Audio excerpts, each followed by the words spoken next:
We had a story called Milosevic's Willing Executioners, and our lawyers were a little concerned that there was a picture of an actual Serb on the front, and that person might sue us for libel. I figured if you ever saw the magazine down in Kosovo,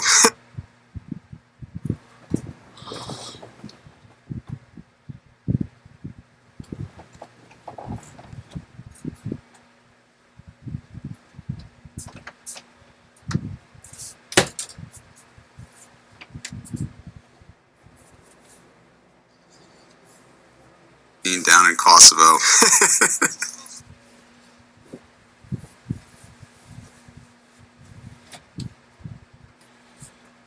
We'd be more concerned about having him kill us than sue us.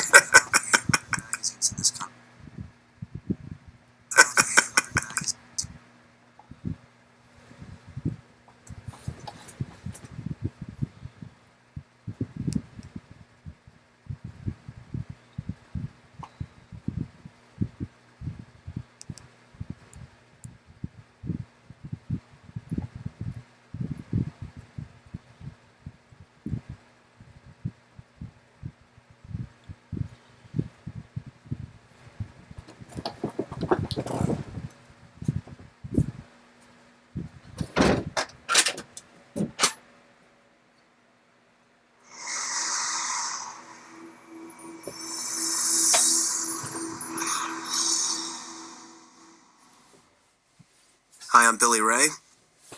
And I'm Chuck Lane, former editor of The New Republic. A little bit of backstory about the cards that you're seeing right now. We had cut the movie together and had shown it to a preview audience. This was some months before the release of the film. And a criticism that we got was that no one believed the story because they couldn't believe that the people at the magazine were as young as they actually were. So, hence we put up this card, which is factually accurate. Although at the time I was the oldest one, well, not the oldest one, but one of the oldest, and I was 36. So many braggarts. The grandfather of the magazine. Always selling, always working the room. Brief comment about the fantasy sequences, which of course aren't revealed at the beginning of the movie to be fantasy sequences. Whenever we shot these, we opened up the palette of the colors in the movie a little bit. You see that Hayden walks a little taller, dresses a little better, and of course, because he's in slow motion, he's gliding. And the idea was, how does Stephen Glass picture himself when he's fantasizing, reporting on these stories that don't actually exist? Even Woodward and Bernstein went out for a burger now and then, and they won a Pulitzer.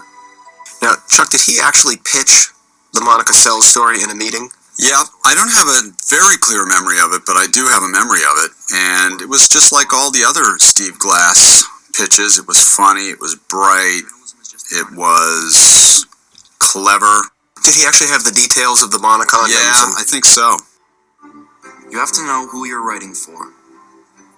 I always wanted to have access to Glass while we were shooting scenes like this, because I wanted to be able to say to him, how did you picture it? Do we have this right? Are there details that we're leaving out? You can't really compare it to history because it never actually took place, but in his mind, I've always wondered how close we came to nailing the imagination.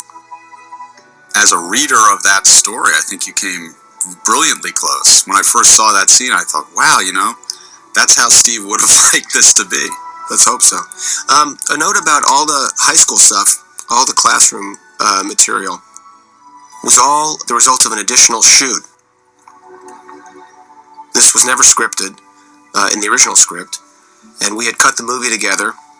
This was back in February of 2003, and the movie was okay. I didn't think it was great. It certainly wasn't as good as I had wanted it to be. We had used a different framing device, which was all of Glass's former co-workers sitting at the aftermath of the Washington Correspondents' Dinner and direct address to camera narrating the story. The studio hated it, wanted to cut it. I thought it was okay. Most people didn't care for it. So I begged the studio for the opportunity to shoot a new framing device, and I pitched to them this idea in the same way that Stephen Glass would have pitched a story. The idea being, if you put Glass in this high school classroom and let him narrate the story, you turn the entire movie into a Stephen Glass pitch. They went for the idea, thankfully, and generously they wrote a check and sent us back to Montreal to shoot for 2.5 days. And that's where we shot all this material. Actually, all the high school stuff was shot in a day and a half. Our busiest day ever on this production was a day where we shot 40 setups. That was this day. I was very curious, Billy, where you got the students for this classroom. They're all French Canadians from Montreal, and it was cast, most of them off of pictures. Is demanded of you. The idea was to try to look like the well-heeled suburban products of money. This is the title sequence, which was also not scripted. We had half a day in Washington, D.C. to just shoot a bunch of general exteriors. And the day that we were shooting in D.C. was, unfortunately, the very first day of the D.C. area sniper. And while we were driving around in our SUV trying to pick up shots, we were hearing that he had, it turned out to be they, but he had shot 5 people while driving around in a white van. And of course we were on our way to the very site of some of those shootings because we had to shoot in Bethesda. And I said to my producer, I'm not going. And my producer said, yes, you are. And so we shot that day in Bethesda, basically in the wake of those shootings.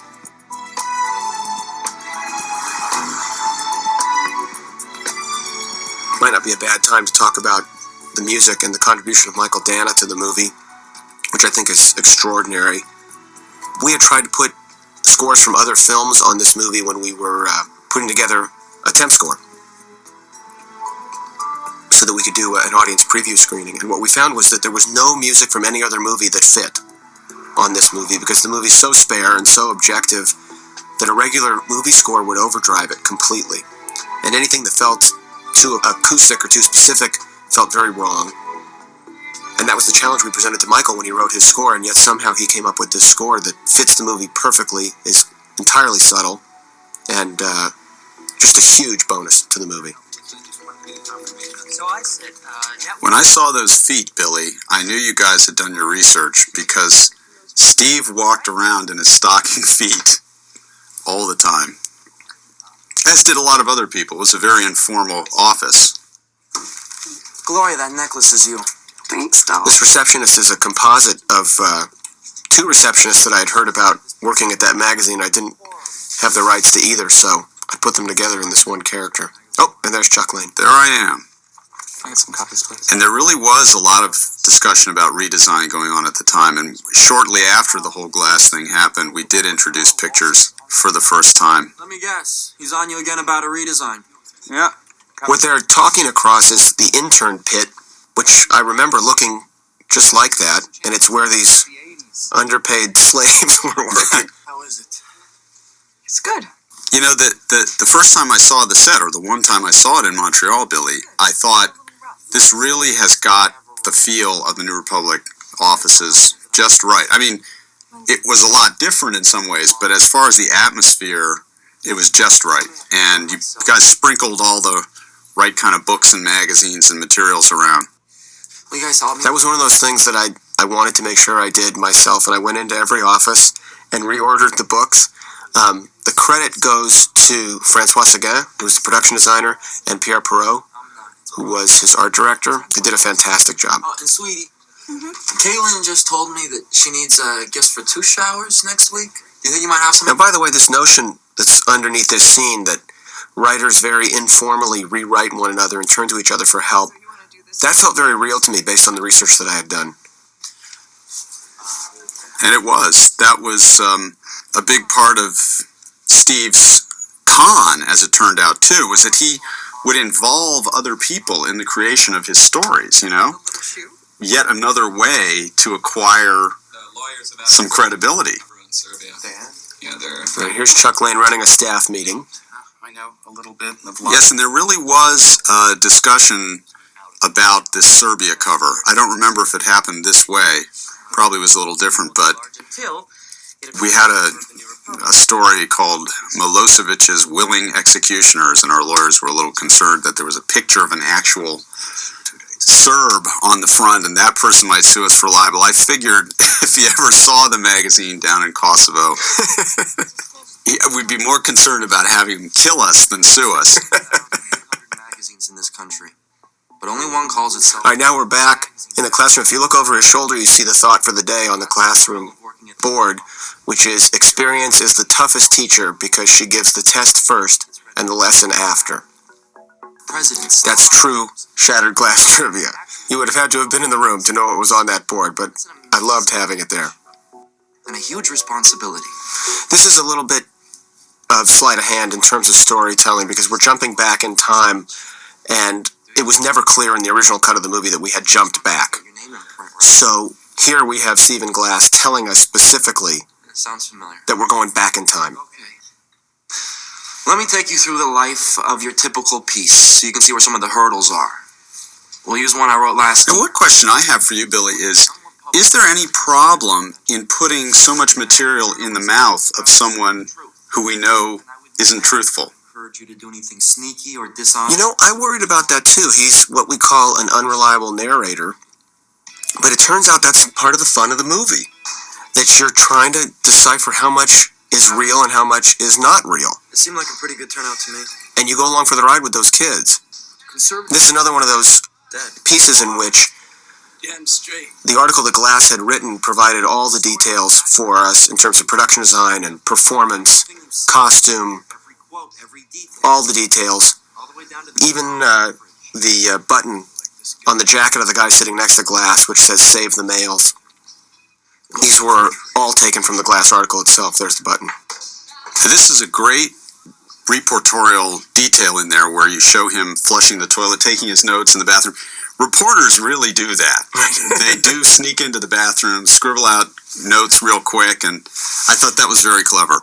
The only problem with that was that his shirt matched the wallpaper too closely. Now, this was actually one of the most difficult things in the entire shoot. That woman getting that performance ready. The way we did it was I kept her separate from those guys for hours while we were preparing, and then I put them all in a room together and put her right by the door and had those 5 guys just stare at her for about 10 minutes without saying a word. Hey, Chuck. And you could see it all playing on her face. She had never been in a film before.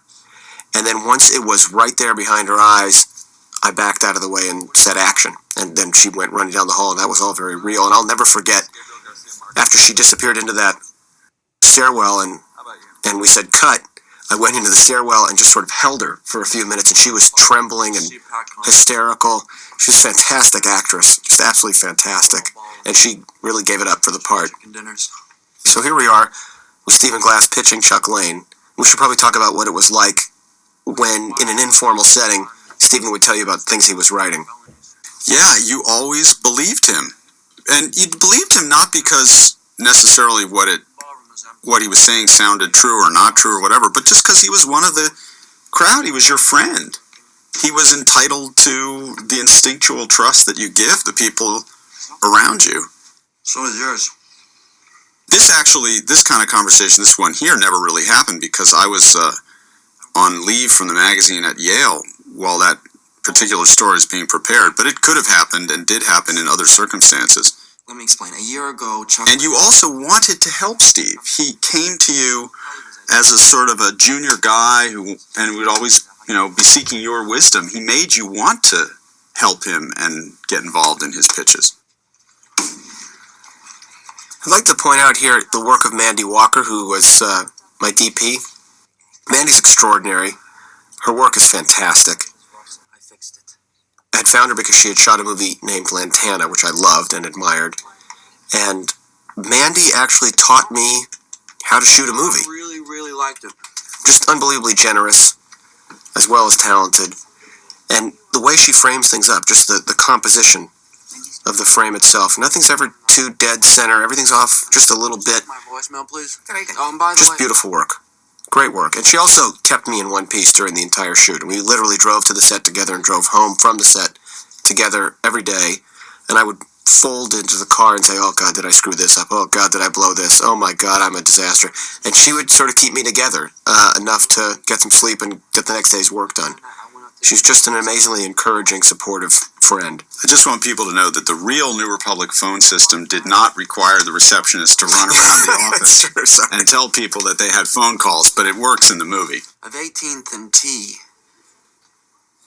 And he somehow managed to slip his tongue down my throat. That's real Stephen Glass. He wrote a piece about being an effeminate heterosexual in which he described what it was like to know more about makeup than his girlfriend, and in it, he told this story about this guy slipping his tongue down his throat. Michael, you have a minute? And Michael Kelly, who's played by Hank Azaria in the film, brilliantly, I think, decided he did not want to run that piece. He thought it would be bad for Steve. So when people come up to me and ask me about that particular story, and it happens a lot, they wonder where I got that from. I got that from Stephen Glass. He wrote it. Back in 20 minutes. Is that Yes, and the original screenplay had him meeting that guy from the Post at 21st and T. Sorry. But I pointed out there's no such corner in Washington, so it was corrected to 18th and T. Even screenplays need a fact So check. that just shows how attentive to detail Billy wanted to be. Thanks. Okay. I'll get Aaron and Rob into it. Now, Mike Kelly, who, as I said, is played by Hank in the movie, was initially extremely resistant to the idea of helping with the development of this script. Actually didn't return my first call back in 1999 when I was doing the research to write. This was an extremely shameful period for him. Mike was a guy whose integrity meant everything to him, and the fact that he hadn't been the one to catch Stephen Glass, and that in fact Glass had really become a star during Kelly's tenure, I think largely due to the fact that Kelly was rewriting him so heavily, and Kelly's prose was so good. Kelly never really got over it, even after he left the New Republic, went on to the National Journal, and then went on to resuscitate the Atlantic Monthly and turn it into a fantastic magazine. Kelly was still haunted by his role in Glass's rise. And it took me quite a while to win him over, earn his trust. And what ultimately did it was that Kelly realized that I wanted to tell this story like a journalist would tell this story, that I really just wanted to get it right. And as much as Mike never wanted to see this movie get made, We're never supposed to. the higher value for him was I'm really that he sorry. wanted to see the story told accurately. So he ultimately became a very important consultant on the piece, Mini fridge. vetting drafts of the script, offering notes, Yeah. The rest of the piece is solid.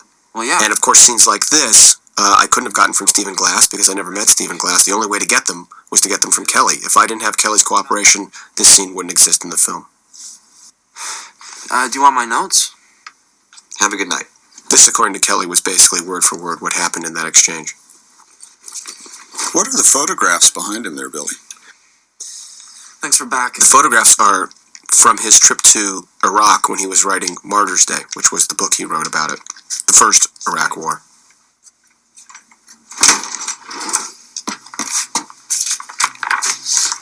And this is actually what happened. Glass came in, told his story, Kelly bought it, but Kelly, being Kelly, decided to check it out.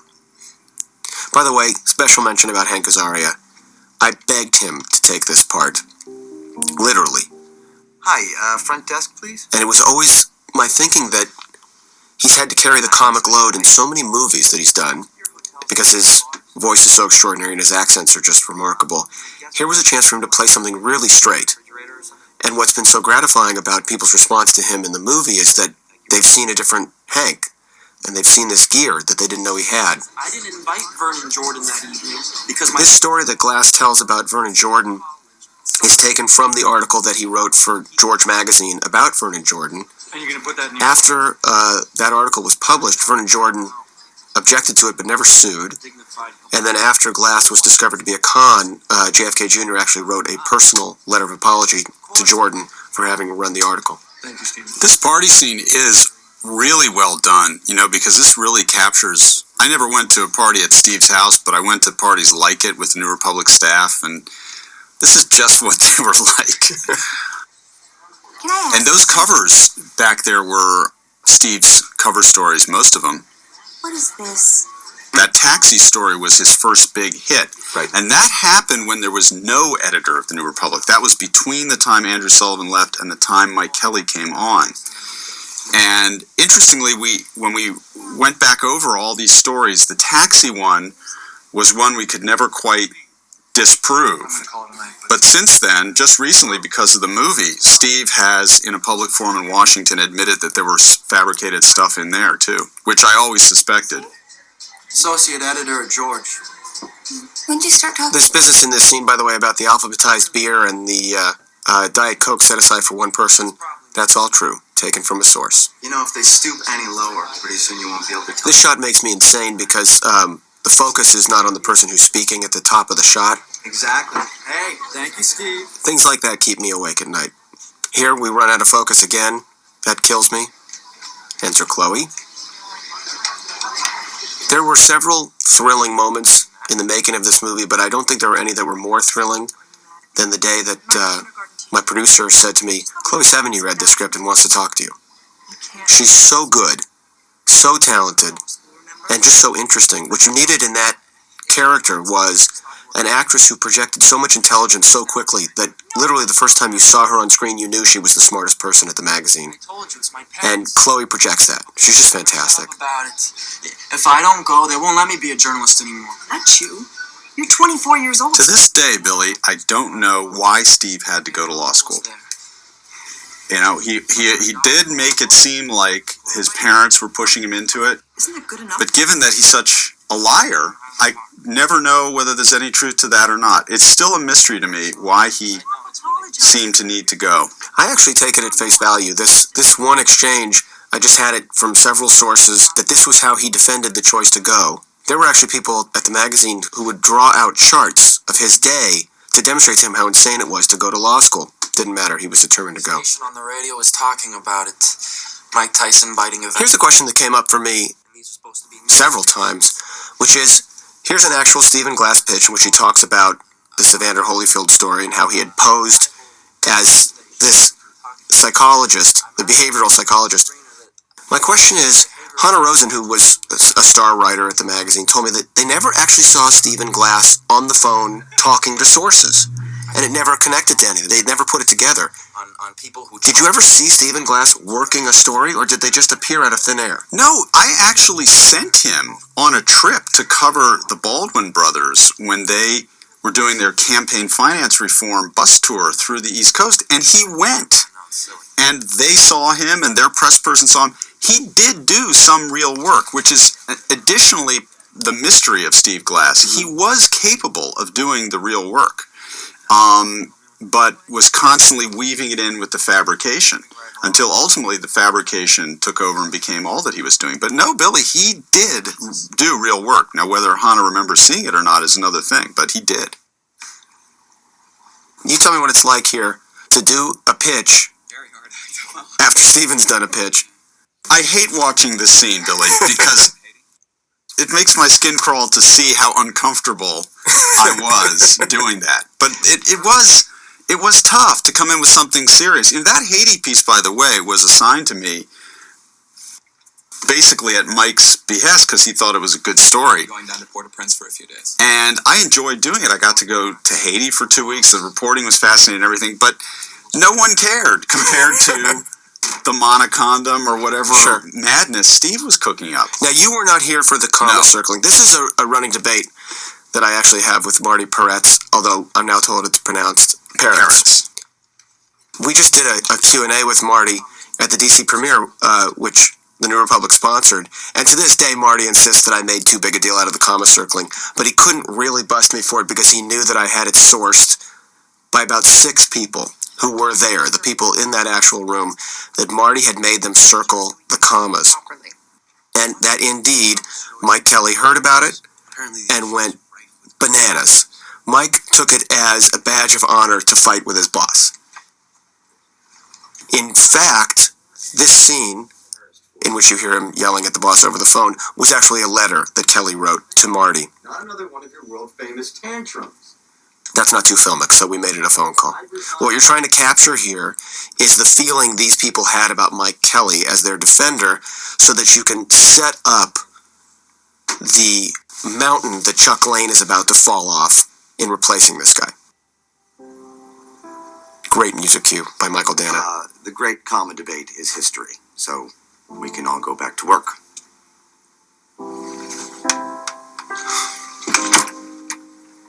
There are good editors, there are bad editors. You'll have both. My hope for you, though, is that I think in general Hayden is really wonderful in the movie, but this happens to be one of my favorite moments of Hayden's. a great editor defends his writers. And again, for me, watching it, it's a very ambiguous moment Sure. because to have this liar who exploited the instinct of his editors to defend him, praise that. You know, it comes out one way here as Sure. we're watching it the first time, but by the end of the movie, I think we have a different attitude toward that statement. What I like about it is that Hayden didn't play the irony of it. He played it very straight, and the irony sort of reveals itself. We should probably talk about this moment as well, what it was like for you getting this initial call from Marty. Well, it was more of a process of calls in real life. Marty didn't really just call me one time and say, you know, let's do this. But I guess watching it on screen here, I remember thinking for the first time when I saw it, I should have resisted a little more because if I'd known what I was getting into, I might have said, nope, no thanks, Marty, let somebody else do it. But I've often also had the thought that if I hadn't said yes, history, at least for the New Republic, would have been a lot different. Who knows what would have happened with Steve and everything else. But it was certainly a tricky situation to walk into, and I did very much Discuss it with Katerina. underestimate, partly because I hadn't been there physically for much of Michael's time, but also because a lot of the people he had brought in were people I didn't know. I really underestimated how much If it looks like this transition was going to affect people and make them upset and focus that on me. And there were a lot of additional factors that went into his firing that aren't shown in the movie. Mostly political disagreements he had with Marty that made people feel that anybody who came in after Mike was somehow beholden to Marty, and they really resented that. Fired. Effective immediately. Now, we should talk about this. I'm to be out of the The one day that Chuck Lane came to Montreal while we were shooting, through a checkmate. particularly unique quirk of timing, was the day we were shooting this scene. So here's Chuck Lane, hero of the story, and he comes in and sits next to me while we're shooting and puts his headphones on and hears this. Yeah, and you did 5 takes of it, Billy. Chuck's not an editor. So as we're He's not even a writer. listening to this scene and watching it on the monitor, We should have seen. and they're blasting away at Chuck Lane, I turned to him and I said, Chuck, do you want to take a walk or something? You want to come back while we're doing another scene? But Chuck, to his eternal credit, said, nope, this is probably pretty accurate to what they were saying about me, and he just sat there and watched take after take. One of his pieces. It's like I'm sorry. Although I think I would have felt better if they hadn't been so convincing, these actors. So they're good They actors. really seem to be saying these things about me with a great deal of conviction, and that was a little tough.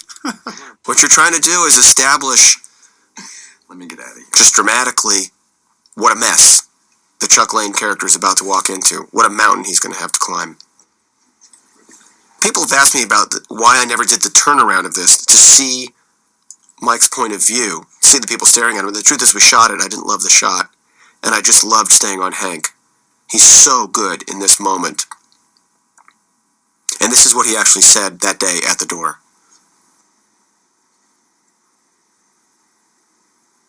Well, I just want to thank you all again. Truly.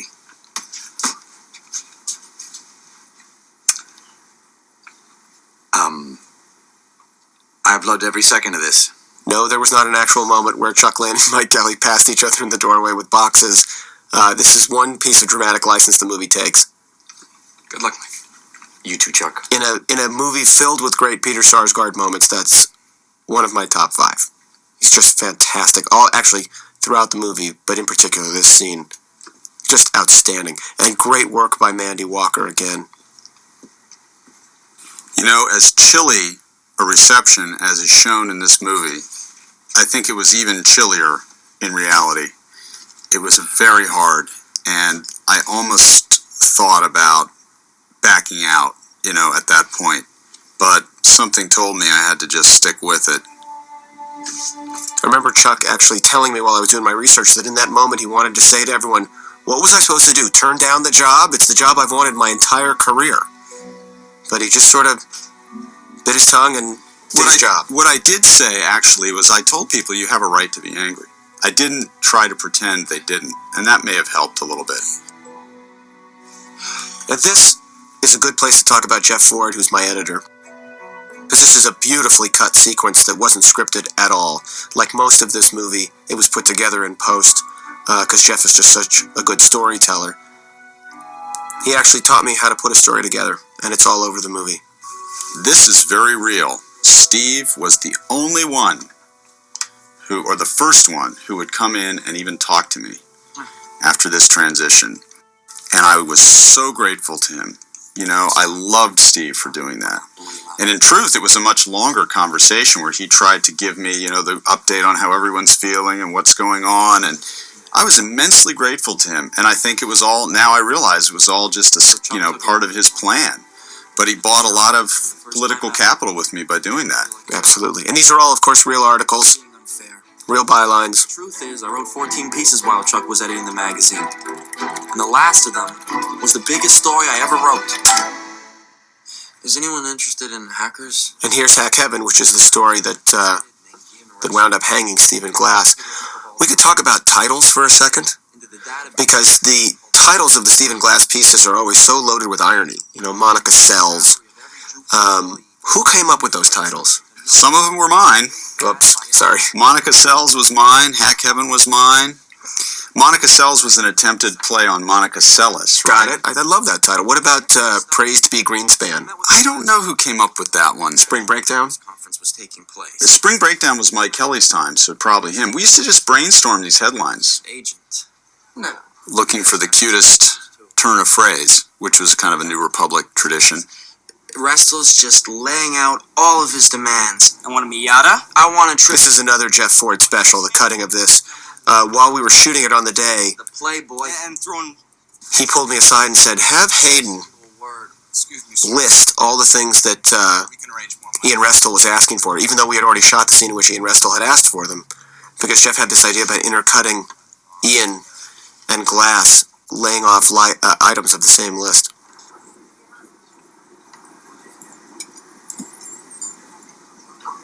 Cool. After they have the This was the very first day of the shoot of the movie, all these hackers have gathered. the second scene I ever shot in my life, and what was significant about it was that the doors were supposed to open up in the other direction, and the entire shot was based on how the doors opened out at the camera, but they opened the wrong way, so we had to figire that one out on the fly. It's like gyrating, it's like I want a Miata. This is another great Hayden moment for me. He just went for it. Show me the money. Show me the money. You know, Billy, watching this, I once again feel the embarrassment of not having spotted this story as a fraud from the very beginning.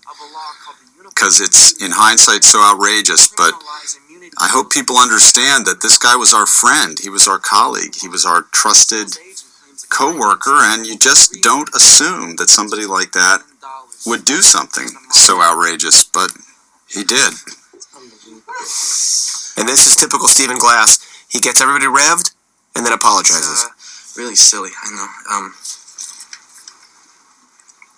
I'm not even sure if I'm gonna finish it.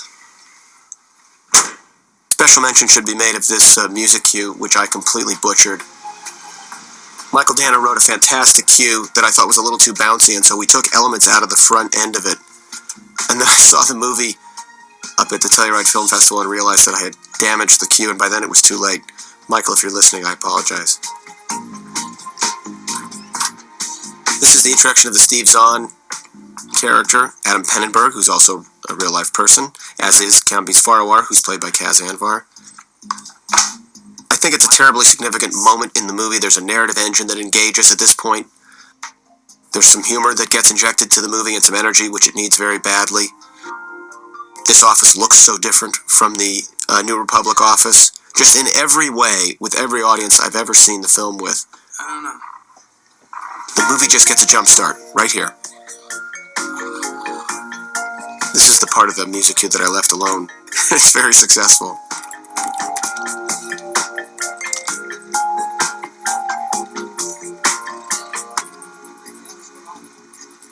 What's coming up now is the introduction of the Rosario Dawson character.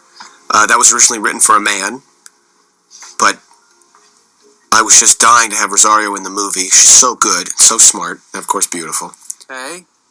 So I asked her if I made the part a woman, would she come play it? And for some reason she said yes. Is it pronounced juked or jucked? And that scene was not originally scripted either. I just realized the character didn't have a proper introduction, so we wrote this scene on the fly. Adam. This is typical Mandy Walker right here. See that wall in the foreground when you're looking at Canby's? Just typical, beautiful framing. And this is Steve Zahn's funniest moment in the movie, I think. Public peace is a fucking sieve. That smile, that's just gorgeous. I started with a check on Juke Micronics, which Beautiful is lighting. major software. Mandy was worried for days before this location that she would not be able to light it properly. 411, every area code in the state. There's no list. And everyone assured her that she would have enough time, which of course we didn't give her. But if you just look at where the lights are on this set, There's no record of tax. and the light coming in from a window that you can't see, she did a fantastic job in a very, very difficult location. That name. Then I called all the hackers I know, asking if any had heard All of this, by the way, the information coming out of Steve Zahn's mouth is verbatim, the Big Bad Bionic. as Adam Penneberg gave it to me. I even tried Ian Russell himself. There's The amount of research that he did was astonishing, and I always worried that people would turn their ears off during this scene because it was just too much information coming at them. And I don't know if audiences actually listened to the details of this speech, No one by that name has ever been registered with the but the amount of research that Penneberg had done in that first day made it so clear that the Glass article, I was just getting some coffee. if it hadn't been cooked, that at least he had been badly fooled by some sources. I didn't check the names The work was really so thorough. against the book listing the names of every government employee. And that is why, when he called me, I took it so seriously, because it was evident There is one thing in that he had checked this story very carefully. I mean, Adam deserves a lot of credit. Named Nevada. David. This was a scene that originally was on page 6 of the script. We found that it worked a lot better here in the body of the movie. Once you knew that there was something wrong with the Glass article, the irony of this scene sort of leapt out at you. But what it came from was the idea that Glass had at one point been the head fact checker at the magazine and was known to be extremely tough on other people's material, that he would just blast them for getting details wrong and then would actually walk around saying, we can't use this guy again. He just doesn't get the story straight. Robin Aaron. It's another way he fooled everybody, because he created this reputation for being very concerned about facts. If you don't have a cold, And obviously that was another way he was laying the foundation for his own deception. It's really intricate. It's a Baroque plot that this guy was laying. It's a good word for it. Scrubbing. Okay. Hey, thanks, Steven.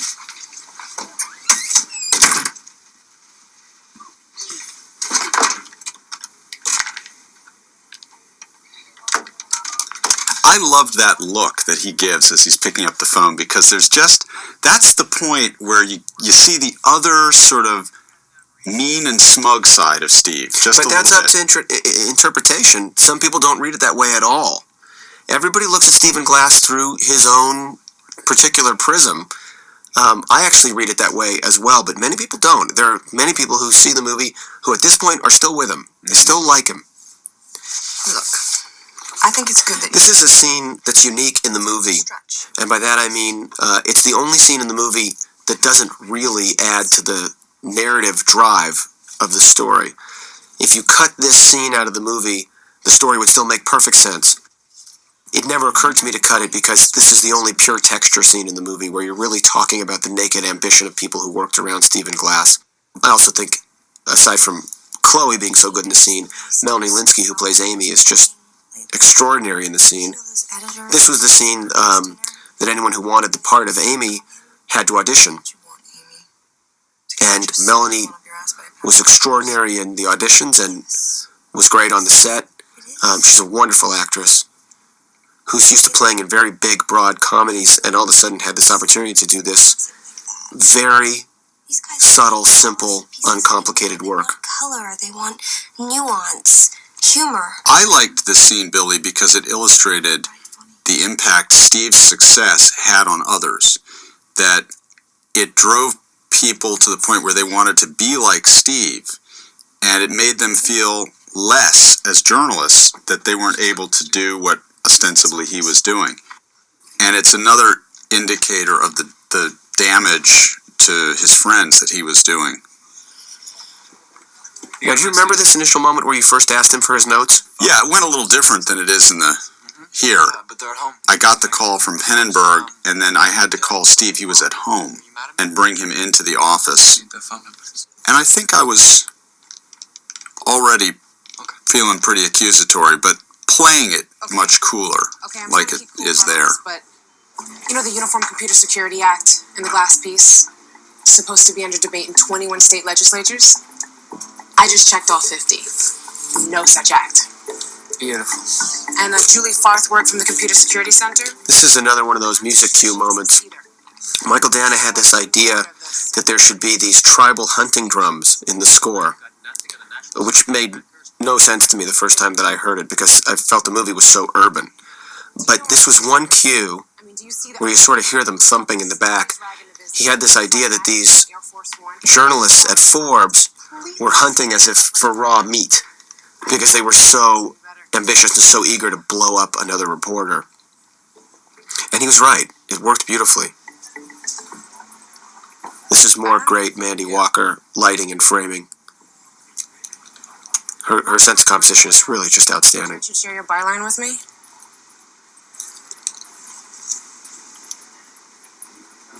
Forget it. We are in uncharted territory. Look at Steve. An online magazine going after a giant. I love this reading. You should have somebody beside you to take some of the flack in case this thing blows up. Gosh, that's touching. That's fantastic. Completely sweet. I mean, I know you're behind In fact, there was a male counterpart of Adam Pennenberg's at Forbes who was his confederate in all of this. And this is spectacular. Andy. But you have a shot to get Rosario Dawson in your movie. Look, it's not take like it. you found this story yourself. Camby's just handed it to you. If I hadn't been at the dentist, it might be me about to get famous. So why don't you just share the wealth, okay? Shit.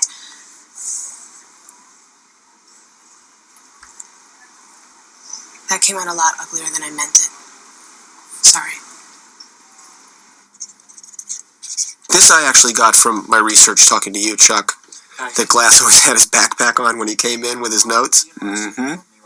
It just adds this extra weight on him and gives him a little level of discomfort. I also think this is another one of those scenes where Peter is so good and his performance is so layered because throughout the movie he really wants to believe that Stephen Glass is telling him the truth, and he keeps giving Glass the opportunity to convince him that there is some truthfulness to any of this, and Glass just keeps making it tougher and tougher on himself, on both of them really.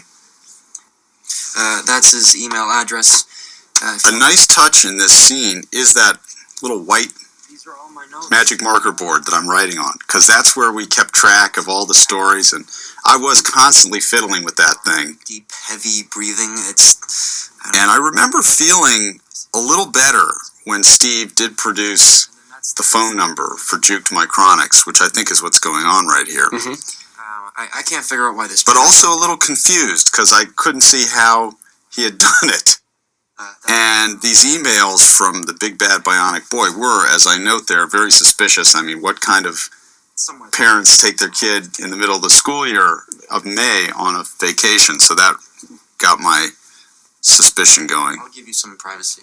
No, have a seat. 650, is that Palo Alto? No, Silicon Valley.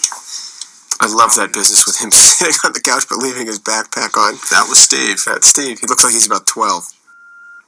That's Charles Lanham. All right, so now you're actually calling Adam Pennenberg and you're saying, hey, there really is a Juke Micronics, there really is a George Sims. I guess you already have our number. Thank you. I'm sorry. We've just spoken a million times. And at this point, you've got to be thinking, okay, the most crucial piece of information in the story is real and is verifiable. I've got a phone number for Juke Micronics. Yeah, I had already at this point in the real situation, I had told Marty what my suspicions were, and that if it turned out to be fabricated, we'd have to fire him.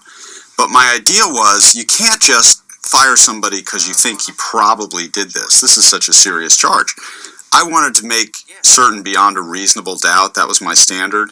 And that phone number from Juke Micronics created the reasonable doubt. So that even as we go along through everything you're about to see later in the movie, all the unraveling, that fact stood there. And I was thinking, if I were on a jury, would I find this guy guilty knowing that? And it was very hard to overcome. This came actually from the research that I did with Pennenberg. This is exactly what they did. When they got this phone number for Juked, Pennenberg dialed it, got the voicemail, got his co-worker to dial it simultaneously, which is when they discovered that this didn't seem like a major software company's phone system. The scene actually, as it was originally written and shot, extended further, and in that scene you would have seen Adam Pennenberg investigate the phone number itself and discover that it was a cell phone. So in fact, at this point in the story, the guys at Forbes know that there is no Juked Micronics. They were ahead of the investigation at the New Republic by that substantial piece of information at this point. I got a voicemail. Yes, and later that night, I did speak with Adam on the phone. I was at home, and he kind of Phone line? ridiculed the idea that there was a Juked Micronics, and I didn't quite understand. Because I had spoken to George Sims too. Small detail that we got right, the baby did have a fever. Yes. My son is now 6 and very eager to see this movie because we've told him he's in it, but it's PG-13. Although Michael Kelly's son has seen the movie and he's also 6. Hello? Hello, this is George Sims. May I speak with Charles Lane? One moment, please.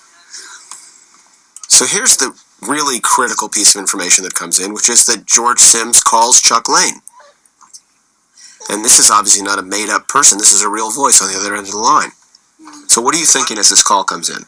Yeah, this is George Sims. Well, I was very glad to get a call from George Sims, and there I really did take these notes. This is a great detail, Billy, that you got, because those notes, as I'm scribbling them down, were really what I wrote down. Young voice.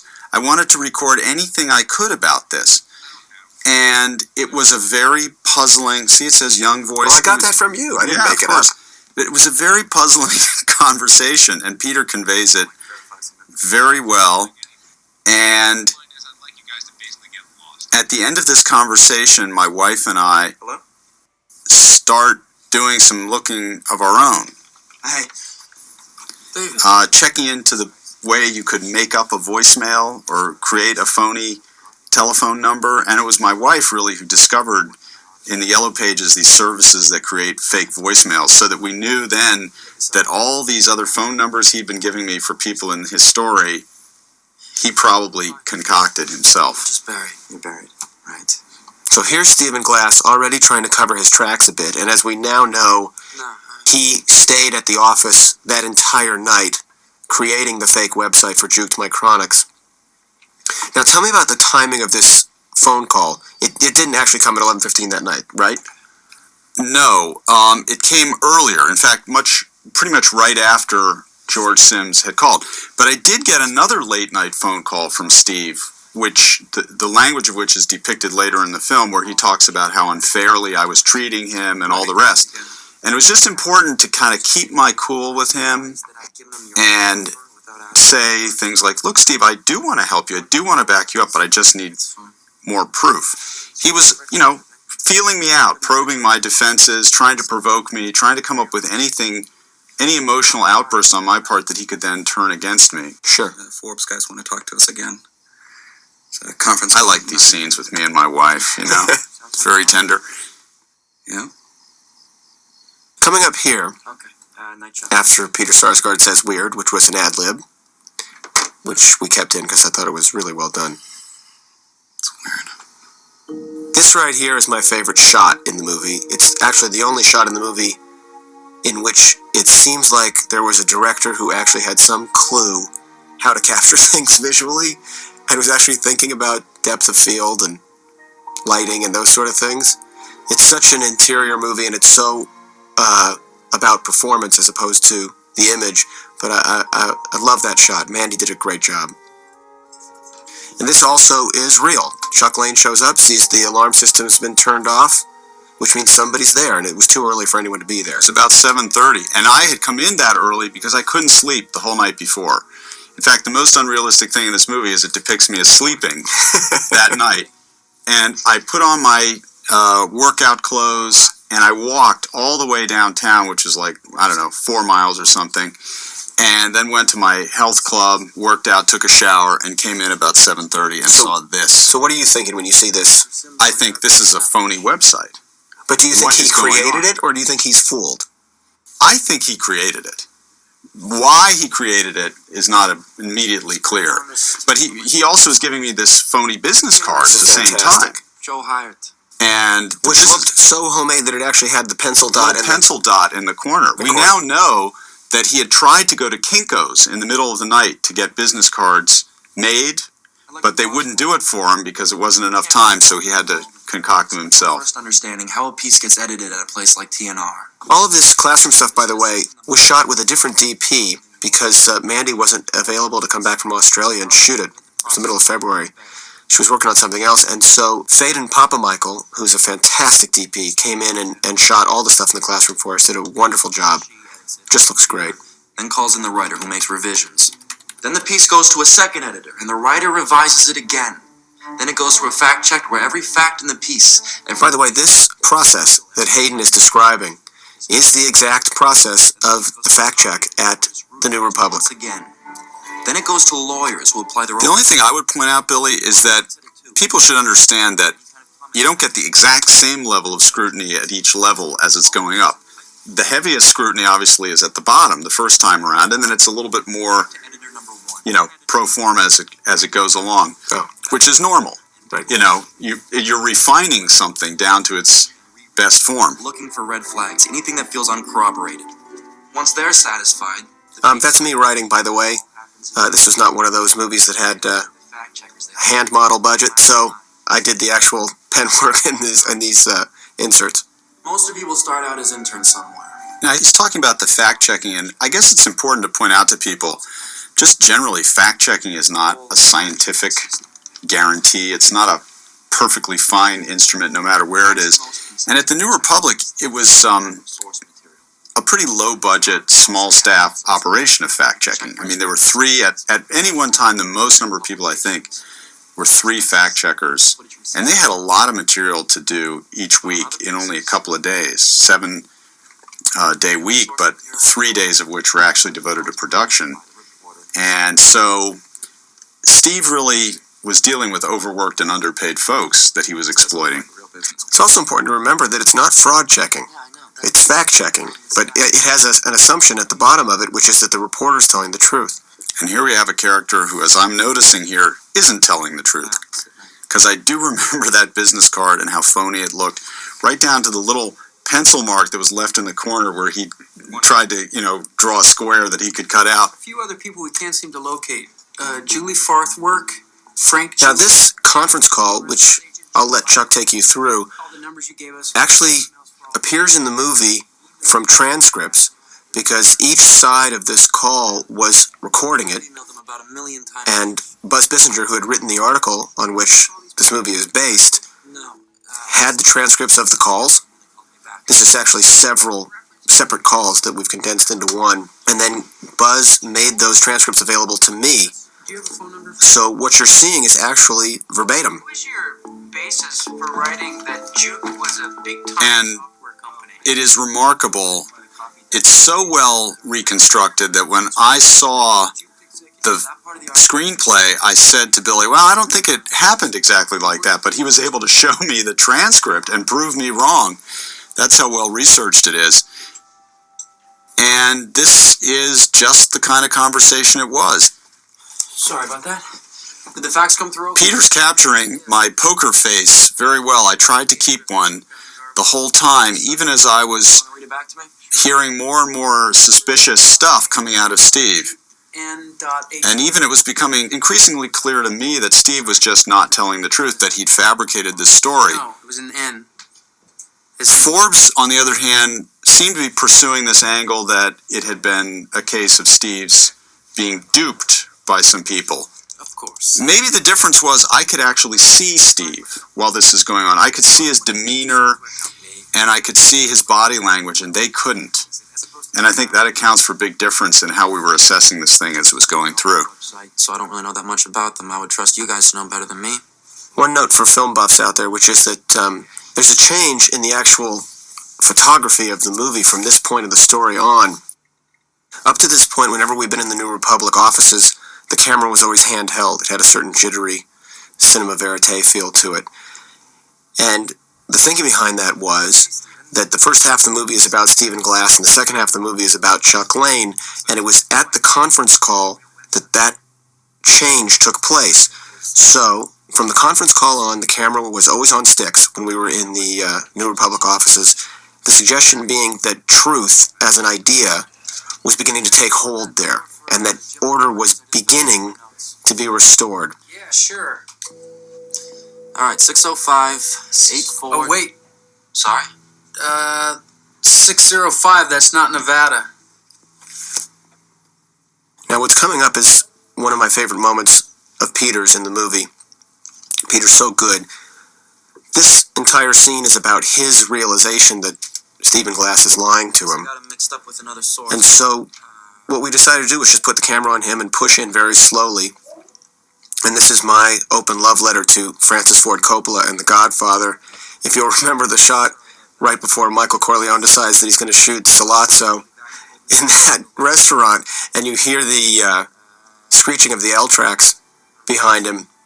We didn't have screeching L tracks, but there's my Coppola moment, to the extent that we could recreate it. Well, I guess that's the only thing I have in common with Al Pacino. This, by the way, Zahn's line, "This guy is toast," that's when Pennenberg and Farwar knew that Stephen Glass was absolutely DOA at the New Republic, because they knew at that moment that he had lost the faith of his editor, which is death to a writer. I love also in this scene where, as soon as we go off the record, she picks up the pencil and starts writing notes. A very keen insight into the actual behavior of journalists. Thank you. People through voicemail. And here is the gambit, right? This is where Steve starts playing games, and this really happened. He goes to plan B, which is to fall back to the position of, well, I got tricked, I got duped. That's bad, but that's not a mortal sin in journalism. And it just shows the deviousness. In light of all this, he's actually, in some way, trying to ally himself now with Forbes, because he sensed that their story will be about his being duped and that that's more advantageous to him. It's incredible, the levels that he was playing on.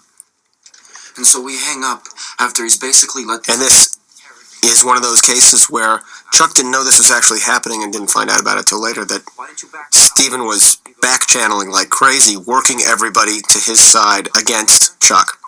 It's being such an asshole. When in fact, while Stephen was doing this, Chuck was on the phone, working Combi's Farwar, trying to buy Stephen another 24 hours. And also, Billy, honestly, trying to buy myself another 24 hours to find out what was really going on. Part of me is really defending Steve, and part of me is play acting just to find out what Combi's knows and suspects. A troubled kid has done. But I still don't know how you plan to play it.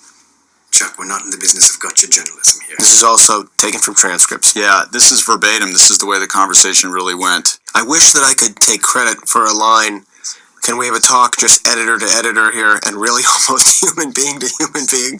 One of my favorite lines ever, but that's real Chuck Lane. That's off the transcripts. Just as you would. Listen, we're going to run something along the lines of a trick was pulled, and some very clever hackers managed to create an illusion. I can't tell you what to print or not to print. It is really true that I tried to appeal to their journalistic solidarity here. Say, look, you guys... And it mattered because they were online journalists, and I think they had a little bit of a sense that they were dealing with an established print magazine. They kind of had a little chip on their shoulders about that. So I wanted to treat them as equals, to try and, because they were equals, and to try and explain to them that we should try and work together to get to the truth of this. I have immense respect for these guys. They were very professional through the whole thing. And it's thanks to them that this whole thing was unraveled, and that should never be forgotten. Not that big a deal. I mean, you got fooled by a source. It happens. All right, so tell me what's going through your mind here. Yeah, obviously you don't know that he's trashing you, but you've decided that you've got to get this guy to drive you to Bethesda to find Joe Hired. Did you really think that was going to happen? No. What was going through my mind was, I've got to make it impossible for him not to confess. I wanted a confession right? I had a copy of Ben Bradley's memoir. Ben Bradley was the executive editor of the Washington Post during the Janet Cook scandal when she had made up that story in 1981. And I took it down off my shelf and quickly read through the chapter on Janet Cook to see how they had handled it. And what was crucial in their situation was a confession from Janet Cook. Because otherwise kind of hard to really prove a negative without a confession. And part of that had been just kind of confronting her over and over again with so many facts that she couldn't deny any further. So my idea was, okay, let's put Steve into a box that he can't get out of. But as we're about to see, he kept trying to get out of the box. And I never quite got a confession from him. I got admissions that certain things weren't true, like I wasn't really there. But until at the very end, as we'll see, he never confesses. And now here, this drive that they go on, in 1999 when I was first doing my research to write the movie before I ever had dreams of directing it, Chuck Lane took me on this drive. He actually took me on the exact same route that he had driven with Steven. This is the actual building. It's not shown here, but on the way out, Steve drove very slowly. He was going like 15, 20, and I kept telling him, come on, hurry up, let's go. And when we got to the building, he tried to park in the fire lane. And I said, no, Steve, we're going to be here for a while, so let's go down into the parking garage. Now, this interior was shot in Montreal, where most of the movie was shot. It was very tricky to shoot in D.C. and extremely expensive. We weren't able to do it.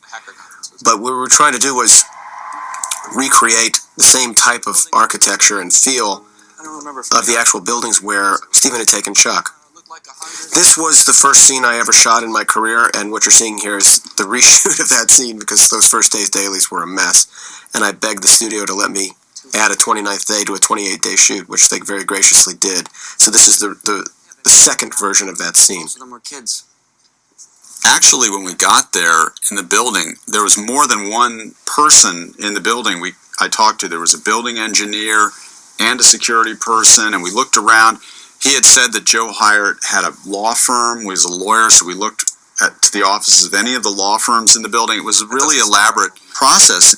All I know is I was here. All I know is I was here. He kept lying, even after it was clear that the building hadn't even been open.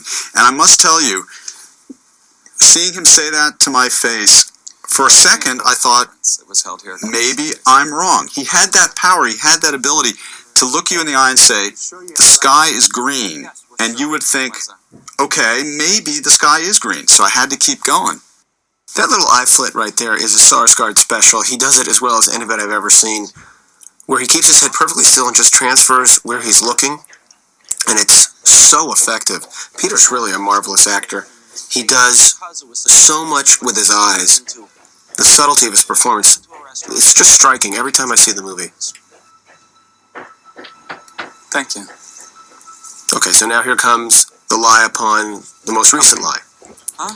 And Chuck Lane trying to get more specific information out. People at the dinner, how many? About 10, I think. He kept changing his story, you know. You didn't even put on a jacket. He was very vague about where the precise building had been and what the precise restaurant was. Cross the street. Good, let's cross the street. And I really felt at this point like I have to just keep trying to pin him down to specifics. Like you won't even talk to me. This is the place. Yes. I didn't do anything. This really happened. We went up to it was a place called the Original House of Pancakes. We actually talked to the manager there. And it was funny because I was asking him all these questions, and after a while I think he thought, these guys are kind of weird, you know, get out of here. But before that happened, he did confirm that they were only open till 3 on Sundays, which was, you know, again, proof that he was lying. Didn't let us in. Okay, but Glass doesn't give it up. No. You've now reached a point in the movie where you're waiting for him to just say, okay, you caught me. You're going And he won't do it. This is a great moment for Peter as well. A party that came in at 2:58, and the answer would be yes because that's when we got here. The Forbes guys are going to have all this too, and they're going I to dig didn't through do the anything records wrong, in that office building. Okay, I'm sure they have some. Yeah, I thought about how you could force Steve to confess. And the way I hit upon was to say, look, there's a security camera. There's a record, a sign-in record. It's all independently verifiable. He wouldn't yield. And I did, at this point I decided to play good cop. I said, look, Maybe you just made a mistake. You just did something wrong. It's okay. You can tell me about it. Support me, and you're taking their word against He was having no part of it because he alone knew what lay under the surface here. He knew how massive the iceberg below the tip was. And this was a very tense time riding back to the office.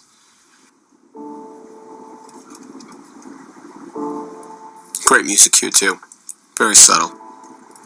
I'm sorry I yelled at you back there. Chuck? Again, I was all about keeping a poker face, not letting my emotions come through. And here in the car, he tried to play me again by becoming emotional, breaking down, saying his parents had put him under so much pressure to go to law school, he was overwhelmed, etc. He started crying. He cried on my shoulder, Billy. And none of it was true, not a word. And then he tries the gambit. He retreats to the more defensible line. Okay, I wasn't at the conference. Chuck, But I had it cold because I had it so well sourced. Yeah. And he's that my real crime is just trying to add color to a piece. Right, and so he's trying to get me...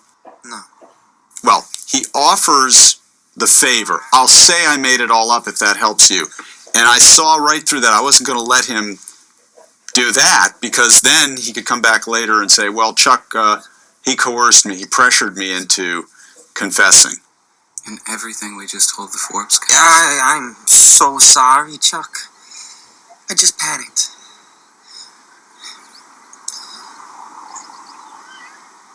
If you want me to say that I made it up, I will. If that'll help you, I'll say it. I just want you to tell me. This is about, can you do that? Can you do that? He added that while we were shooting. I love the way Peter looks at him when he says that. It's just beautiful. Now here, you should probably talk a little bit about what happens. You've come back from the drive. Glass at this point went off for a 45-minute walk with the executive editor. Right. And meanwhile, people are starting to hammer you to take it easy on him. That whole afternoon, I started receiving a flow of lobbyists on Steve's behalf, other people on the staff. And they were kind of... He's a confused, distraught... This is a good kind of representation of all those various conversations. People kind of trying to avoid a confrontation with me, but at the same time all believing that I was wronging their friend. And The rest of the staff. it really does go down very much as is presented here in the movie. I eventually balk at a formal firing and come up with this bizarre halfway house of a 2-year suspension. Again, because of the reasonable doubt that there was still that voice, George Sims, on the phone. And I couldn't account for it. I couldn't explain that away. How's he doing? Well, he's a wreck. Now here are Chloe and Peter. They don't totally rev it up in this scene, but they're sort of promising the scene that's coming. You want to destroy him. But this again was the idea of He messed up. appealing to Chuck Lane now with a whole new argument, He knows you took it as a sign of disrespect instead of as a panic move, which has to do with Chuck, he holds you in such great regard all this in classes. that's what's killing him about this. That you misinterpreted what he's done here. And this is again Chuck Lane having to hold the line. The building he described, it doesn't even exist. He just... I couldn't understand why people didn't share my outrage. And I think the reason they didn't share my outrage is they didn't know. They didn't know what I knew. They hadn't been in on this conversation with Forbes. They hadn't seen what a patently false story he was telling. They weren't aware of all the twists and turns and how his story was changing. They were seeing a different Steve from the one I was seeing. But I also believe, and will always believe, that this is where the circumstances under which you took the job really came back and bit you. Because you were on such political quicksand at this point. You had no friends to trade on. You had no political capital at the magazine. So if it was a tough call, they were going to side against you every time. This scene I like because that's really so much the Steve I encountered when I came and told him, okay, it's a 2-year suspension. Because this is telescoped again in the movie, but I had told him he was fired, and then people came and lobbied and pleaded for this reduction in sentence. And I came back to his office just like that, and he was sitting on the floor, hunched over, and the friends were patting him on the back. The sheer manipulation that he did to everyone through the tears and everything else is remarkable.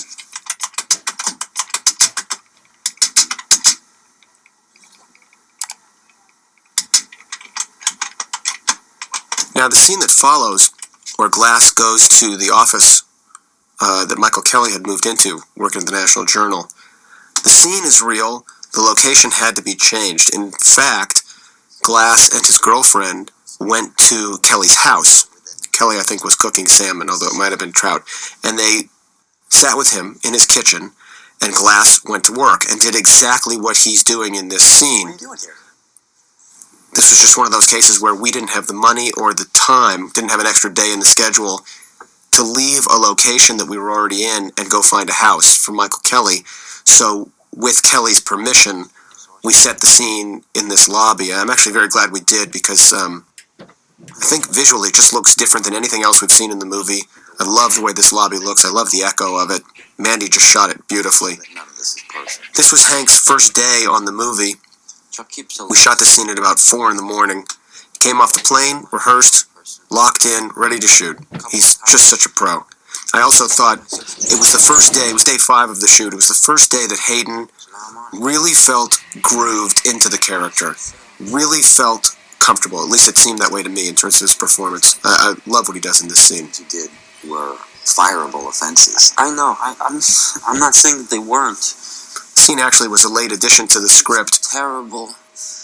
In some of the earlier drafts, the Kelly character vanished from the movie after he left the New Republic. Believe me, Michael, Chuck doesn't. And then people kept coming up to me, actors who I was talking about for the part kept coming up to me saying, what happened to him in the movie?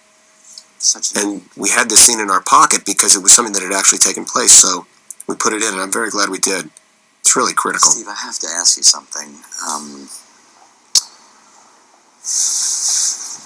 Did you ever cook a piece when I was your boss? Did you ever lie to me? The Young Conservatives piece, the mini bottles? Was that true? I'm really glad that reference is in there because whenever you pay off something that you planted early in a movie, you sort of reward an audience for paying attention. And you always see knowing nods in an audience when that scene plays. Now, this actual call you should probably talk about, Chuck, because the David Bach character, the intern, who's played by Chad Donella, is a composite character. I'm really sorry to bother you. But the actual information about Glass being at Palo Alto came from a real staffer. Yep. Whose rights I did not have, so I couldn't use her. So we were talking just about the situation. I was kind of bringing her up to date. And in the course of that, she just dropped the information that Steve had this brother in Palo Alto. And bam, it just all came together to me. Now, that piece of reasonable doubt I had about George Sims disappeared because His family for a while. I realized what he had done. And that the voice on the phone, remember how I wrote down young voice, had sounded a little bit like Steve. I'm sorry. And I thought that was strange, but it wasn't Steve. And now I realized what was going on. Now, in point of fact, it was the next morning that you confronted him with this information, but for storytelling purposes, we had to condense things a bit. And this scene is very true to life. Although I have to say, in the real situation, Steve's reaction was even more panicky. You had your brother pose as George Sims. What? The phony recording. If you just caught Peter Sarsgaard's lips, Palo Alto number. the voice you hear, he says the phony recording, but if you watch his lips carefully, he's actually saying something else. We had to cut an expletive out to get from an R down to a PG-13. It kills me every time I see it. Website. You faked all You don't those know, Chuck. voicemails. Everyone at home now has to rewind and watch that again. When I saw Steve that day and I said, your brother is George Sims, I heard him gulp audibly and his eyes bulged and darted from side to side. It was almost like a Roadrunner cartoon kind of reaction. And that's when I knew, boy, we got him. Okay.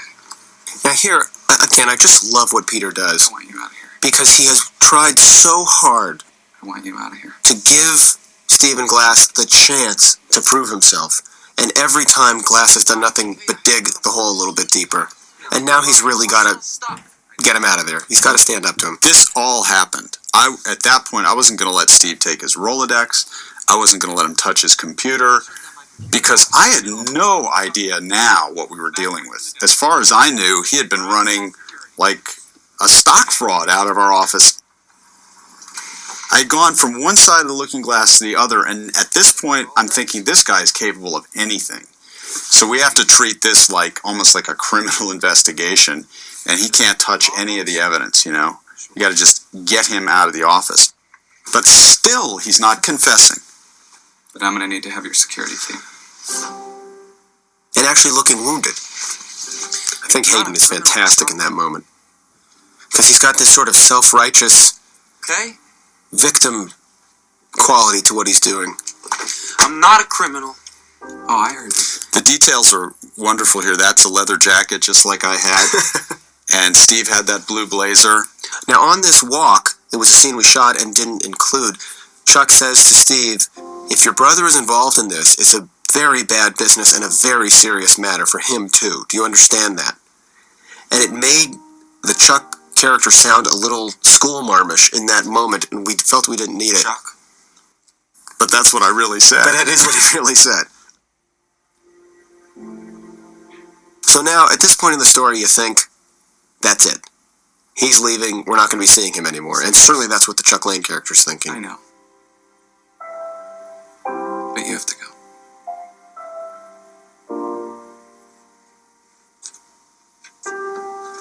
Another fantastic music cue by Michael Dana. These doors, even got the doors right. They remade the kind of wood on this set. It looks just like the New Republic. Those are all actual magazine covers, too, even though I don't think our wall was set up that way. And I should actually give credit to Marty Peretz here, because while we were in pre-production, we knew we needed this wall of covers. And if we didn't get permission from him, we couldn't have used them. We didn't have the manpower or the time or the money to recreate them on our own, so we wouldn't have been able to shoot any of this. And Marty gave us the go-ahead. Let us use the real covers. This is a particularly well-edited sequence. Again, Jeff Ford. By this time, I had looked at 2 or 3 of his previous stories. I had done it on the Friday before, and that was another thing that had reinforced my doubts, because I had started to call back on the Monica Sells piece. I started to call, do some fact-checking. The Rockville Chamber yes, covers. Nothing was checking out. Takes its work ethic to a And this scene, in a way, represents a longer process that we started over the weekend, where we really started going back through everything. After Mike Tyson was And they all read differently all of a sudden, All of a sudden they read as if none of it could be true. I'm someone who Strangely enough, when we did the whole investigation later on, some very bizarre sounding things actually were true. So this was part of the thing about Steve. He mixed fact with fiction in every story, and that helped somehow persuade fact checkers, if they couldn't find something, well, it must, we're dealing with a true story here, so we'll give them the benefit of the doubt. Now, here's a point coming up. There's another of those things that was a response to a series of preview screenings right here. Hear this? No one could understand how Stephen Glass had reappeared in this office because he had given up his security key.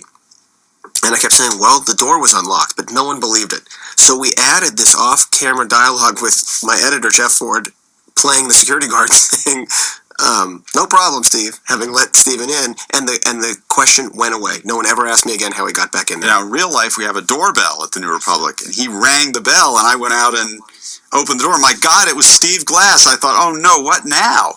Yeah. And this is what he'd come up with. My brother, I'm sorry. There really is a George Sims. I've spoken to him a million times. He just stopped talking to me. So there it is again. It's that partial truth. He again, I love that expression of yours, that he's retreating to a more defensible line. And the guys from Forbes were putting so much pressure on me. Now, the thing about this scene is, a lot of people involved in the production always saw this scene as sort of the ultimate expression of The Boy Who Cried Wolf parable. In other words, he's lied and lied and lied, and now he finally tells the truth, which is, I'm in trouble, I need a ride to the airport, and there's no one to believe him. And I never saw it that way. This scene for me was always the last temptation of Chuck Lane. That he's been manipulated and pulled and pushed for the entire movie, and here's the last chance But you can't. for Stephen Glass to get his hooks into him and say, please take me to the airport. And the scene only works because for a second you think Peter Sarsgaard's going to say yes. And you know, when I first saw this, I thought, wow, they're making me out to be a real cold guy here. He's about to commit suicide and I won't even give him a ride to the airport. But it was funny because I saw the movie with some other people and they came out of it with a different reaction. They were like, way to go, Chuck. I'm glad you didn't fall for that line, which really confirmed for me, Billy, how this movie had succeeded because people got the right idea about Steve. They weren't confused about what he was all about. You don't have to talk to me if you don't want to. It's fine. So here it is. Is Chuck Lane going to take him? But I can't be by myself right now. The real Chuck Lane was a little tempted. He really was. But I think Peter is too. Yeah. Because, I didn't want a 24-year-old's future on my hands, even to that extent. At this point, I was worried that who knows what's going to happen. Now, if you feel like you're a danger to yourself, you can sit down for a few minutes. So you don't kick him out. You tell him he can sit down. But look, look at the quivering in Peter's chin. He's having a very hard time saying no. I'm gonna do something, okay? This is sort of the last temptation. Did you hear what I said? Yeah. It's a hell of a story. That always gets a laugh. Always gets a laugh in theaters. Chuck, please? Stop pitching, Steve. It's over. Now, for the record, that's the line that Chuck Lane always hated in the script and then decided it worked after he saw the movie. Right. Well, I'm a little more pithy in this movie than I am in real life. Now, happily, this was an accident, but the covers you see, Zionism at 100, and the other one says lie about it. I wish I could say we planned on putting those in the shot. We didn't. They just were the ones that wound up in the shot, and they couldn't be more perfect for this scene. That lie about it cover story was actually the last one Mike Kelly edited, and it's so ironic because that was a story about adultery. Jonathan Rauch's view that society would be better off if people covered up their adulteries, Peddling pop. Unfortunately, we had somebody in our midst who was really lying and covering up all the time. No free launch. Great music cue. State of nature. Sort of taking the main theme and turning it in on itself. Michael's so good at that. Praised be Greenspan. Monica Sells. Hack heaven. Now, this scene was also part of the additional shooting that we did when we shot all the high school material. I figured as long as we were up there, we were going to help this Chuck Lane character because He was wrong. He said, ask Chuck. I fired him, okay? he needs to blow. He's been on simmer the entire movie, and he finally needs to blow. And the idea was to shoot it as if Fired. it was the first time he had ever raised his voice indoors. It wasn't an isolated incident, Caitlin. And you can see Peter when he says, I fired him, when he yells it, looking around like, oh, that's what an echo sounds We're like. gonna have to go through all of them now. No, the only one was Hack Heaven. He told me that himself. If he were a stranger to you, if he was a guy you were doing... Now, this scene obviously is not one that really, really happened, although it's a good kind of summing up of a lot of my feelings and everything. But one of the, I think, good points about the writing here is this idea, if he was somebody you were writing about, would you treat him this way? And I think that's a very true-to-life way that a journalist would look at this. And it was really one of my problems with the staff, was that they weren't applying the same scrutiny to Steve and to these obviously phony things that he was saying that they would have applied to anyone else. And that was also a real problem journalistically with this whole, or it points to a real problem with journalism generally, is that we don't sometimes apply the standards we apply to others to ourselves, and that's where we go wrong. Everybody that was loyal to Mike? Do you have a staff that belongs to you? And now, the structural choice made to spend so much time on the firing of Mike Kelly and the replacement of him with Chuck Lane sort of comes home to roost, because he's now getting accused of picking off Steve just because Steve is a Mike Kelly devotee. We're all gonna have an apology to make. Jesus Christ, don't you have any idea how much shit we're about to eat? Every competitor we ever took a shot at, they're gonna pounce, and they should. And they did. And, that was really going through my mind at that time was, We printed them all as and I became very defensive and very worried, that my career was ruined because I had let this happen. I not only didn't expect to be Indefensible. congratulated about it, I expected to be ridiculed. So I was really nervous and depressed when all this was going on. This scene, by the way, was shot when it was about 20 degrees below zero, and there's a take, this is not the one we used, of course, where Peter walks out of the glass doors and slips on ice and goes flying. That's what the real Chuck Lane would have done, I think. Okay, so here's a shot that's about Stephen Glass's empty chair. Not a bad time to mention that the man playing Marty Peretz, or Peretz, is Ted Kotcheff, noted director and old friend, who I just loved in the part. I needed someone who had a really outsized personality, and that's absolutely Ted. This scene came about because back in 1999, when I was first interviewing Chuck, I asked him once, did it ever occur to anyone that if there were pictures in the New Republic that this would have all been impossible? And Chuck, again to his credit, said, that's a very good point. And I thought, we got to voice that in the movie somewhere. That also gets a laugh every time it plays. This is a beautifully edited sequence. Jeff at his best. Yeah? And a fantastic music cue. We always called this the high noon shot, which is sort of self-congratulatory, but I like it. Give them a little less to live up to. You know, people have asked me a lot of all the scenes in the movie they're curious about this last scene. Sure. Because I think they find it a little hard to believe that I got this round of applause that you're about to see. But it was a little different in real life because... In fact, you came in and made a speech about Steve. Right. His core had melted down. And people knew at this point, because it had been in the Washington Post, that we'd fired him, and this was real, that I hadn't been on a vendetta. But I think this scene is truthful to the spirit of what happened, because people really had come to realize that they had guessed wrong about this situation. I thought I was going to have to explain all this to you. I think Peter's great in this scene. Well, what do you think of this guy? You know what, I'm actually just going to shut up for a second and let this music play. I just love the cue.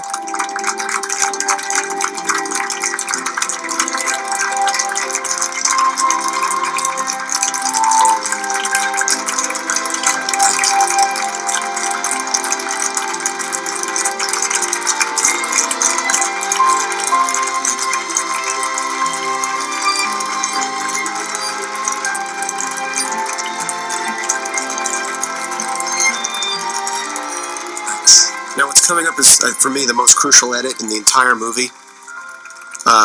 We're about to do a point of view shot of Glass. That's not the edit I'm referring to, but when we come back tight on this close-up, and he closes his eyes, after this wide shot that's coming, he closes his eyes and then shakes his head, and we cut into that law office.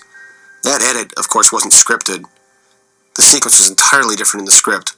But right here... Steven.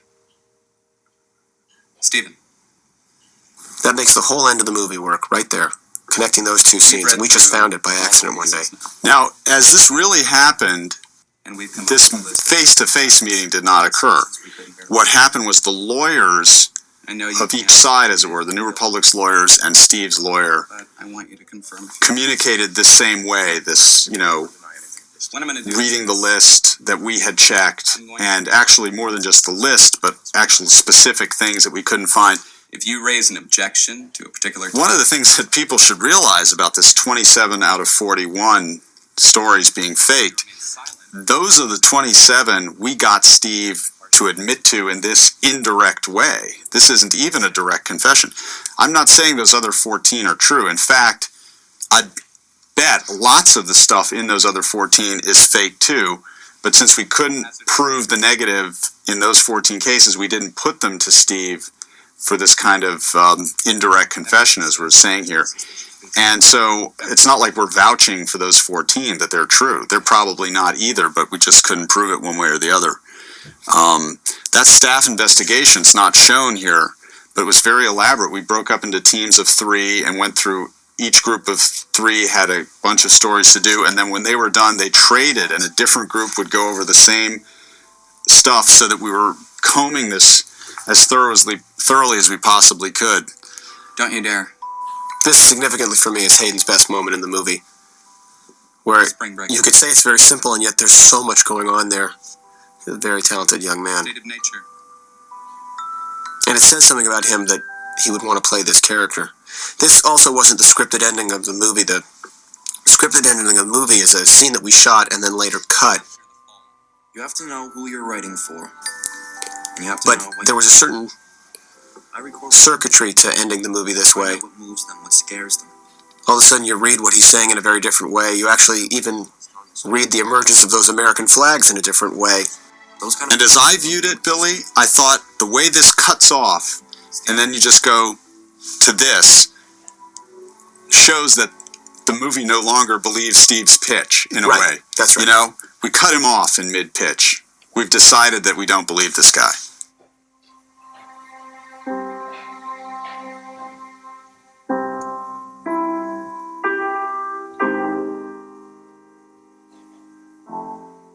As I said before, 27 out of 41 doesn't mean that the other 14 are cool. In a way, that's unfinished business for Steve. I think he still hasn't confessed to those 14, even now that he's kind of gone public.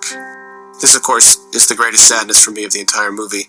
It had always been my fantasy that Chuck Lane and Mike Kelly would re-meet as friends at a screening of Shattered Glass, you know, the DC premiere or something, and they would shake the dust off their clothes and shake hands and say, we spilled some blood together, and they would have become friends. And I realized that was sort of a naive fantasy, but I think Chuck probably shared it as well, and of course, that'll never happen because of Mike's death in Iraq.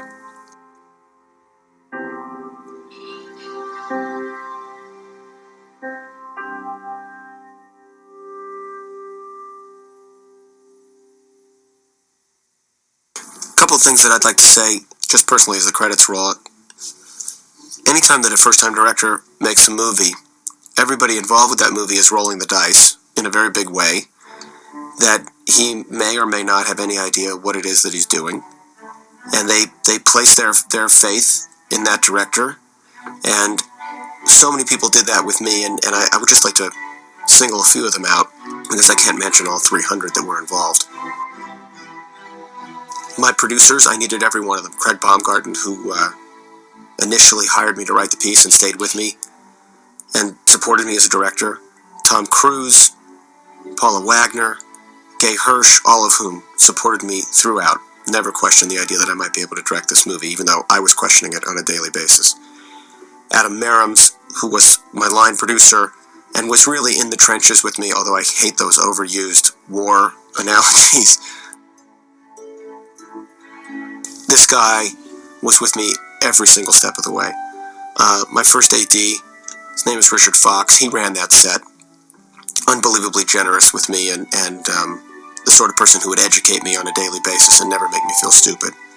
As I said, Mandy Walker, Jeff Ford, Francois Seguin, the entire staff that was working with me in Montreal, every single actor.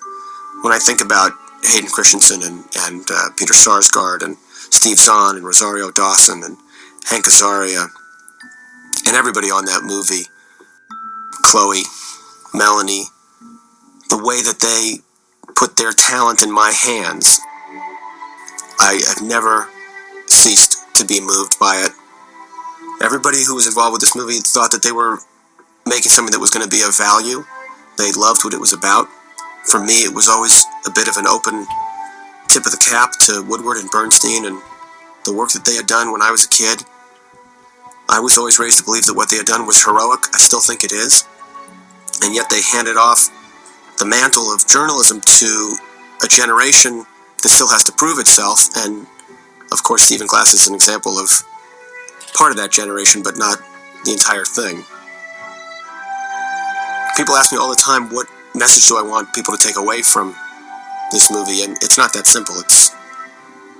There's a lot that this movie has to say, and it doesn't mean to say, be careful of what you read. But I do think that it's about the idea that the truth either tortures us or sets us free. And it clearly did one thing to Stephen Glass and another thing to Chuck Lane. And as much as I want people to be suspicious of the stars of journalism, I also want them to know that there are people out there fighting the good fight and trying to defend the honor of that institution. They are out there. They're not necessarily all stars. Some of them are grinders. But they're there, and it would be wrong if you came away from this movie thinking that it's just the Stephen Glasses of the world that are working at magazines. It's not the case.